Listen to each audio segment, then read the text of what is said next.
If you want to master every single area of your life, it's gonna take a lot of time, dedication, and personal commitment, because it's a very rare thing to have an integrated individual in modern society. A lot of people are very fragmented, and that is very natural because we live in a fragmented world. But if you seek to achieve something extraordinary and live a great life, you're going to have to master yourself. The single most important question you can ask yourself is, how do I live a good life? There is so much uncertain, and especially in our present times where so much is changing, and in our own life things are constantly changing. But the one thing we can be certain of is that there is this experience going on, which we call life, and the goal is to make it as best as we possibly can. A lot of people have lost this quest for a good life. It used to be very present in the ancient days of the ancient Greeks and the Sumerians, but more in modern times things have degraded, and we seek to hold what we have instead of making something great out of it. And in order to live a good life, you're gonna have to look at all 7 areas of your life, which includes your body, your mind, matter, relationships, heart, spirit, and last, surface. And these areas can also be integrated into 3 foundations: alignment, achievement, and purpose. Alignment is how we relate to our inner world, where we want to really deepen and enhance our relationships, open our heart, and connect to spirit. And achievement is how we relate to our outer world, the way we connect to our bodies, all our senses, create health, and sharpen our mind, our intellect. And last, matter, where we seek to create wealth. And when we combine alignment and achievement and have developed both, we can find out what our purpose and direction is in life. And the goal of, if you want to create a good life, then integration is absolutely necessary. The 7 life areas is both practical as aspirational. Practical in the sense that it's really good to first understand all the areas of your life, and nothing has to be Tony Robbins style developed, where everything is always like go, go, go, go, go, and fast and big and expensive. There is a place for that, and it's awesome to grow as a human being and achieve a lot. But first focus on the foundations, because when the foundations is right and you don't go into big crises, this is why artists lose their health, or all of a sudden all of their relationships, or why certain businessmen really lose touch with their essence, and then on their deathbed they have a lot of regrets.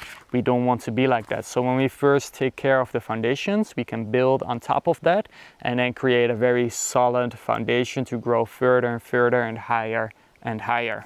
It's aspirational to grow as a human being. It's so fantastic what we can achieve. Just looking back at my own life 5 years ago, 1 decade ago, it's incredible how far I have come and developed and changed. And that was all by saying yes to life and going with that process. This is all to say that you can do a lot less than you think in a year, but you can achieve way more than you ever thought possible in a decade. When we really commit to changing who we are, we can do so much. It's really good to think of the different domains of life. One example is we have our kinesthetic intelligence. A lot of people are not really developed anymore in their bodies. Our senses have gone numb. We usually focus only on the eyes when we look at our screens, read school boards, TVs, but we cannot smell anymore as much. We cannot hear the birds as well. So when we really developed and drop into our bodies, it's a whole different experience. If you go mountain hiking for 30 days, you get into a very different state. Or if you spend a lot of time reading books and use your mind and analyze everything, you go into a different state. Or another example is if you spend a lot of time with people and you really focus on nurturing your relationships and spending also time in nature and connecting to the different elements, the different animals, and you really focus on relationality, your perspective on yourself changes. So these different areas are really domains, potential which we can tap into and develop. And if you're unaware, you usually filter back to 1 or 2 specific domains of operating, such as your mind and your meta area, and that is who you are, and you never go beyond that. It's really powerful and it gives a lot of freedom if you can move between those domains. And this is why we want to focus on relationship first over improvement. Necessarily, improvement is great, but it needs to be built on top of a solid foundation. And all these areas are always in relationship. And if you don't establish the relationship between your heart and your material life, between your relationships and your health, you'll start improving things, but in the end you'll start degrading. For example, you really focus on getting fit, but it ruins your relationship. You succeed at your business, but you fail at your creativity. All of that we want to avoid. So improvement can only be built once you really know the different areas of your life. This is why you need a map, because if you don't have a map, you'll never be able to know where you want to go, and a map will greatly enhance you. You can create your own map of your 7 life areas. The link is below at Create My Life Map. It's 7lifeareas.com/map. And when you have mapped your reality, you can identify all your blind spots and find your next step forward. Without a map, we'll get lost in all the differentiated roles we play. Whether you're a banker, a mother, a yogi, all of these things require certain aspects of the human being, and because we do it for so many years, we get so invested in it, and that is the only role we can still see ourselves embodying.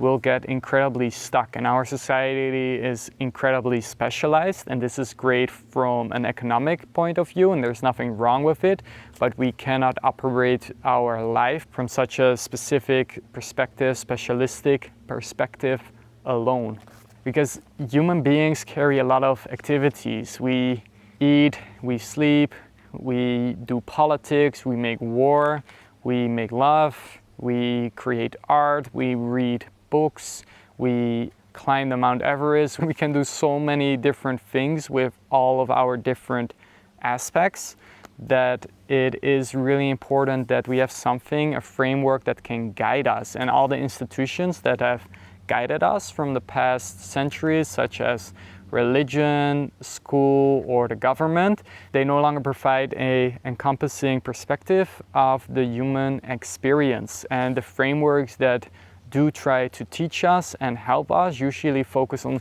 such a tiny specific aspects of the human being that we still lose sight of all else, and it is costing us. This is why I created the 7 life areas, so you can find a simple way to understand all the different aspects of your life. You don't have to believe in a religion. It can encompass everything you're already doing, but it can also, in the same time, widen your horizon and give you a roadmap to how you can improve and move forward into your life. The first step to master yourself is to get to know yourself, and that means get to know all the different aspects of your life, get to know your body, get to know your relationships, get to know your mind. It's so important to first examine everything so you can have a clear understanding of who it is that you are. And once you understand who you are, you can find your gift. We're all born with something unique inside of us that wants to be expressed. It's already there with you at birth, and it needs to be developed as you go through life. And that is the goal of personal growth, because once we find our gift, we can know our purpose, and that is always to bring it forth into the world. This is an ongoing process that can take easily decades of your life. But this really becomes then the central aspect, the central driver of your life, your own unique contribution to the greater whole. So no longer is your work, your family, your health the most important thing. It is your own unique gift, your own contribution. And that is both a very selfish thing and a very selfless thing. It's very paradoxical how that works, but that is the true goal and orientation of all self-development. And this is all to say that it's so possible to transform your life. I wish someone had told me that when I was younger, that it is really possible to transform the core of who you are and to truly create something magnificent as a human being, and it requires time, it requires patience, it requires mastering all the areas of your life. But once you've done that, you'll become so full of joy, so full of peace, and you just really know your direction. There will still be a ton of stuff happening around you. That is the nature of life, but you'll transform every single aspect of it, because when you master every area, you live with alignment, achievement, and purpose.